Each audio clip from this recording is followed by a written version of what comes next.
se Bashkia e Tiranës ka shprehjen më të lartë të interesit pas Shkodrës, pas Bashkisë së Shkodrës, për sa i përket interesit të shprehur për paketën e maleve dhe jam e bindur që do të kemi edhe një veprim pra të shpejt nga qeveria pasi Bashkia e Tiranës të depozitoj pra hartën ku do të kemi edhe aplikimet pastaj formale, ato të parat, dhe më vjen mirë që edhe në pritet të këtij takimi ne kemi diskutuar pikërisht për këto aplikime apo interesa të shprehura tashmë nga ju. Vetëm për zonën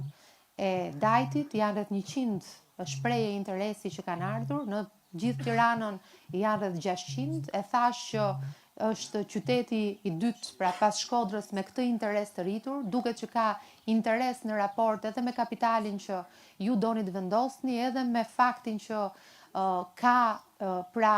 mundësi tashmë që ne të zhvillohemi edhe për sa i përket investimeve që Bashkia, qeveria ka bërë dhe në infrastrukturë, pra mundësit janë shumëta dhe interesi patjetër është zgjuar, kështu që ajo që ne do të bëjmë është që do të vijojmë me ritëm të aplikojmë këto dy programe kaq të rëndësishme.